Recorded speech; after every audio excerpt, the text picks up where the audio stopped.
शरद पवारांनी बरोबर उद्धव ठाकरेच्या शिवसेनेचा काटा मित्रांनो काढलेला आहे. ते पण अतिशय बारकाईनं आणि अतिशय शांतपणे आणि संयमानं. आता उद्धव ठाकरेची अधोगती कशी झाली बघा. उद्धव ठाकरेला आत्ता नेमकं तिघापुरतं मर्यादित कोण ठेवलं आणि या मागची रणनीती काय होती, नेमकं खेळ कसा चालला होता, नेमकं प्लॅनिंग कशी होती आणि नेमकं यामध्ये सध्या हे शेवटचे 6 खासदार फुटले शिवसेनेचे आणि यामध्ये डाव कसा शरद पवारांना साधला. आता शरद पवारांचे खासदारसुद्धा फुटीच्या उंबरट्यावर आहेत, तरीही यातून सुद्धा शरद पवार हे कसे सेफ बाहेर पडतील आपल्याला हेच या व्हिडिओतून मित्रांनो पाहायचं आहे. मित्रांनो रामकृष्ण हरी, नमस्कार, राम राम. सर्वांना विनंती आहे चॅनलला सबस्क्राईब करा आणि बेल आयकॉन दाबा आणि व्हिडिओ शेअर करा आणि तुमचे मतं जे असतील ना ते मतं खाली कमेंट करायला मात्र विसरू नका. 2019 मध्ये काँग्रेससोबत शिवसेनेला ज्या व्यक्तीनं आणलं तो व्यक्तीच म्हणजे शरद पवार आणि संजय राऊत. संजय राऊतांचे कान भरून त्यांना अशा प्रकारे कन्व्हिन्स केलं होतं की एक कट्टर हिंदुत्ववादी पक्ष झटक्यामध्ये काँग्रेसच्या बाजूला येऊन बसला आणि तो दाढ्या कुरवळू लागला जाळीदार टोप्यांच्या. आणि 2019 मध्ये मुख्यमंत्री बनवून एक अशा प्रकारे मीडिया ट्रायल चालवली गेली, अशा प्रकारे कॅम्पेन केले गेले, त्यामध्ये उद्धव ठाकरे हेच जगातील सगळ्यात असे म्हणजे महत्त्वाचे व्यक्ती आणि भारतामधील एक लोकप्रिय मुख्यमंत्री अशी ओळख त्या ठिकाणी काही मीडियाला हाताशी धरून त्या ठिकाणी शरद पवारांनी केली होती. आणि त्यांच्या पुस्तकात त्यांनी लिहिलं होतं की उद्धव ठाकरे फक्त 2 दिवस ते मंत्रालयामध्ये गेले होते आणि त्यानंतर एक हिंदुत्ववादी पक्षाला एका दुसऱ्या पक्षाच्या विरोधामध्ये कसं उभा केलं आणि किती कट्टरता जी होती ही बाळासाहेब शिवसेनेतली ती कट्टरता सपशेल पुसून टाकण्यामध्ये पवार हे सक्सेस झाले होते. परत 2022 मध्ये शिंदे साहेब हे सगळा गट घेऊन बाहेर पडले, 40 आमदार आणि 12 खासदार आणि अनेक असंख्य कार्यकर्ते. त्यानंतर जी अधोगती सुरुवात झाली ही अधोगतीला सुरुवात 2022 पासून झाली नव्हतीच, सुरुवात झाली होती 2019 पासून. आणि त्यानंतर बघा कुठल्याही वेळेस शरद पवार मोदीवरती भाजपवरती कधीच टोकाची टीका करत नाहीत. तुम्ही मागचं काढून बघा, ते काही मोजके देवभाऊला काहीतरी बोलतील, टोले मारतील, पण मोदीवरती शहावरती काहीच बोलणार नाही. कारण शरद पवारांना माहिती आहे, कारण दिल्लीमध्ये जो बसला आहे अमित शहा नावाचा चाणक्य, तो आपल्यालाही भारी पडतो आणि तो आपलासुद्धा काटा काढायला मागे पुढे बघणार नाही याचा अंदाज पवारांना आहे. मग या ठिकाणी पवार साहेबांनी शिवसेनेला भाजपवरती सोडलं, शिवसेनेला हिंदुत्वावरती सोडलं आणि एक आक्रमक एक अशी रस्सीखेच चालू झाली काँग्रेसमध्ये आणि शिवसेनेमध्ये.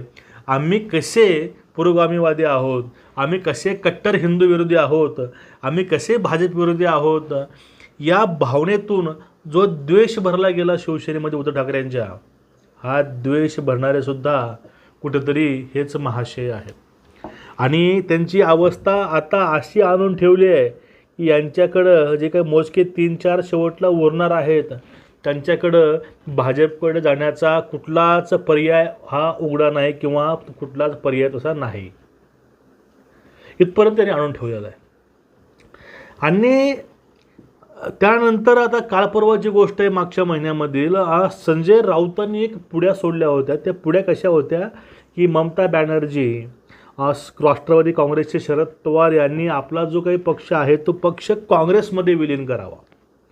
कारण काय, त्यांचं म्हणणं असं होतं की मुळात काँग्रेसची विचारधारा ही पवारांची आहे, काँग्रेसची विचारधारा पवारांची आहे, मान्य आहे, पण तुमच्या शिवसेनेची विचारधारा ही काँग्रेसची नव्हती, तुमच्या सेनेची विचारधारा ही हिंदुत्ववादी होती, भाजपच्या वाटेवरची होती. पण तुम्ही त्यावेळी विचार हा नाही केला की आता आपण दुसऱ्याला जे काही सांगत आहे, जे काही आपले सल्ले आहेत ते सल्ले आपल्याला हे लागू पडतात आपण सुद्धा आपले विचार सोडून फिरत आहोत.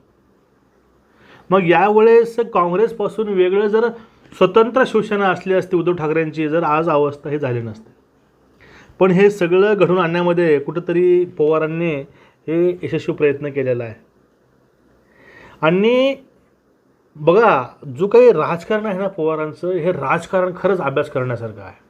ते फुटीरतावादी असो, ते कसे असो, पण बरोबर ते एक दोन हातचे राखून खेळतात.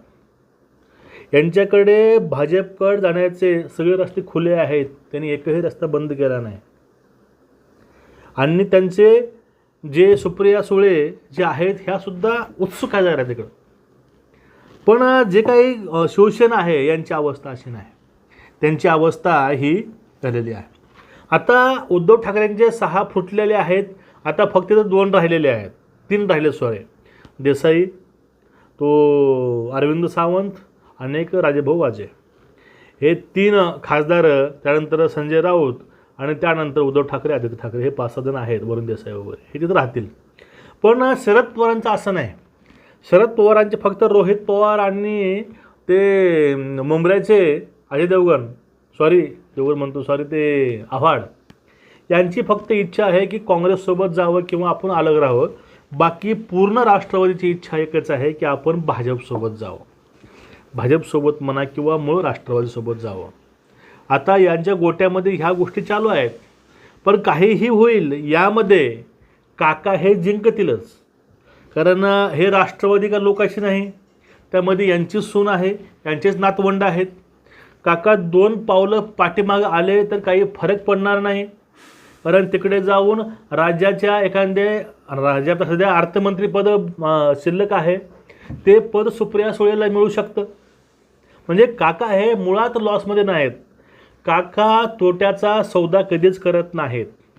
आता या ठिकाणी काही तिथल्या चाटुकाराला वाटेल असं होणार नाही.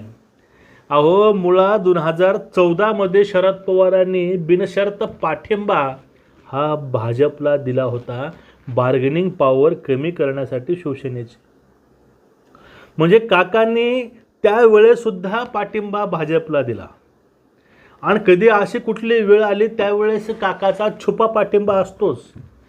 काकाचा छुपा अजेंडा हा अमित शहा आणि मोदींना साथ देणारा असतो. तुम्ही ह्या सगळ्या मागचं जे काय राजकारण पाहून घ्या. उद्धव ठाकरेंचे सगळे रस्ते बंद झालेले आहेत, चौकट त्यांचे रेड सिग्नल आहेत. पण एकमेव शरद पवार असे आहेत, त्यांच्याकडे रेड सिग्नल काँग्रेसचं नाही, भाजपचं नाही, कुठलाच नाही. ते कुठेही जाऊ शकतात. पण शरद पवार काँग्रेसला कधीच चूज करणार नाहीत. कारण काँग्रेस हे बुडतं जहाज आहे आणि बुडत्या जहाजामध्ये जाणारचं काम पवार करणार नाहीत. कारण पवार हे कच्चा खिलाडी नाहीत. पवार नेहमी हातचा राखून असतात. पवार हे छुपा पाठिंबा भाजपला देऊ शकतात किंवा शरद पवार हे राजकीय संन्यास घेऊन सुप्रिया सुळेंसह तो पक्ष भाजपमध्ये पाठवूसुद्धा शकतात. काही होऊ शकतं. पण शरद पवार आपला पक्ष किंवा आपलं जे अस्तित्व आहे ते संपू देणार नाही. यावर उद्धव ठाकरे कसं झालं, त्यांच्याकडे ऑप्शनच कुठलं नाही. आता काँग्रेस तर बुडतं जहाज आहे, त्यात हे गेले आणि राहिले, काय फरक उरणार आहे. आणि हे अलगही राहू शकत नाहीत, कारण 4-2 लोक सोबत आहेत. आणि हे परत भाजपसोबत हे जाऊ शकत नाही, कारण त्यांनी सगळे रस्ते बंद केलेले आहेत. म्हणजे सध्या शरद पवारांनी या ठिकाणी चेकमेट हे शिवसेनेला केले. मित्रांनो, तुम्ही समजून घ्या, हा खेळ हाच आहे. या ठिकाणी शिवसेना पूर्ण चेकमेट झालेली आहे. पण काकाकडे अजून चाली बाकी आहेत. काका अजून आपले लोक सत्तेमध्ये नेऊन बसवू शकतात, कारण ते दारं सगळे उघडे आहेत. कोणतंही दरवाजा शरद पवारांनी बंद केला नाही. त्यांचं राजकारणच पवारांचं हे आहे. पवार नेहमी आपले जे खिलाडी आहेत हे खिलाडी सत्तेमध्ये किंवा त्याच्या आसपास नेऊन बसवतातच. आता बघा, विरोधामध्ये आहेत ते शरद पवारांचेच आहेत आणि सत्तेमध्ये आहेत ते काही पवारांचेच आहेत. ही अशी पवारांची खेळी आहे. तुम्ही रडल्यासारखं करा, मी तुम्हाला मारल्यासारखं करतो, हे दाखवायचं, आपला राजकीय स्वार्थ साधायचा, हे फक्त पवारांना जमतं. हे चुकून हे शरद पवारांच्या वाट्याला जाऊन संजय राऊताला किंवा ठाकरेंना जमलं नाही. आणि हे अशा प्रकारे शरद पवारांनी बरोबर काटा हा शिवसेनेचा काढला आहे. बाळासाहेब हयात असताना जमलं नाही, पण शरद पवार हयात असताना त्यांनी करून दाखवलं आहे, एवढं सत्य आहे. तुमचं एकूणच या विषयावरती मत काय आहे नक्कीच व्यक्त व्हा आणि मित्रांनो व्हिडिओ जास्तीत जास्त लोकांपर्यंत शेअर करा.